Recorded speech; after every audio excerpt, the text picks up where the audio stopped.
Sur les réseaux sociaux, des dizaines de vidéos de salons de beauté, non pas pour adultes, mais pour petites filles à partir de 3 ans. Massage de pieds, vernis à ongles, gommage. Parfum choco-noisette. Des soins, comme pour les grandes, où même la coupette détente est proposée. Cette nouvelle tendance est-elle sans danger pour ces enfants ? En région parisienne, cet institut accueille habituellement des adultes et propose aussi quelques soins esthétiques pour enfants, comme ce vernis à paillettes qui part à l'eau. Mila, 8 ans, est venue fêter son anniversaire avec ses copines. On est obligé de mettre toute la crème. Sa maman a dépensé 140 € pour un atelier découverte de 2 heures. Après, vous allez avoir le teint tout frais. Les petites filles comme ça à 8 ans, elles sont en demande d'un temps comme ça.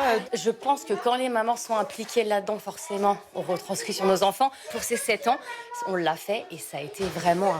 elles ont adoré. L'établissement affirme ne pas utiliser de produits ni de techniques agressives pour la peau. Au contraire, il se targue d'apprendre aux petites filles à faire des soins adaptés et sans excès. Vous avez encore une petite peau de bébé. On va pas faire le gommage parce que sinon la peau elle peut rougir. Par contre, on va faire un masque hydratant.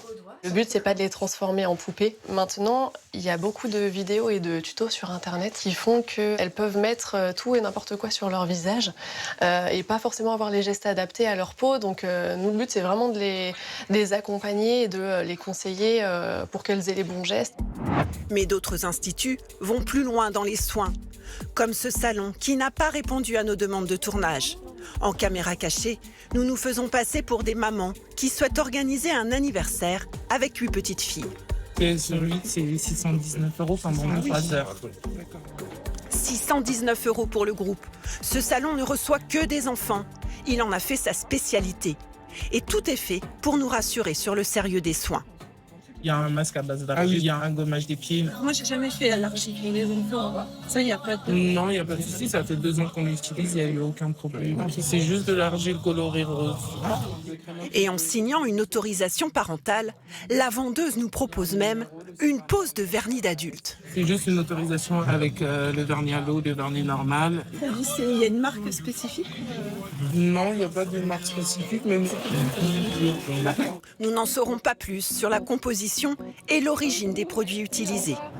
Dans tout cela, rien d'illégal. Il n'existe pas de réglementation. On a besoin de bons gestes particuliers autres que faire une toilette avec de l'eau et un nettoyant doux. Chez l'enfant, le développement des allergies se fait souvent à travers la peau. Un des risques, c'est le développement d'allergies cutanées, à type d'eczéma par exemple. Nous avons montré ces images à cette pédopsychiatre. Elle s'interroge, elle aussi, sur les effets potentiellement néfastes de cette nouvelle mode. Ça renforce en fait ce souci qui existe déjà sur les réseaux sociaux, c'est-à-dire à l'adolescence, les jeunes filles vont beaucoup se comparer avec beaucoup d'idéaux inatteignables. C'est peut-être exposer des enfants un peu fragiles à l'adolescence à effectivement se dire que oui, l'apparence est une chose fondamentale dans la vie et la chose essentielle. De plus en plus d'établissements réservés aux enfants ouvrent en France. Certains professionnels de la santé appellent à légiférer sur ce sujet.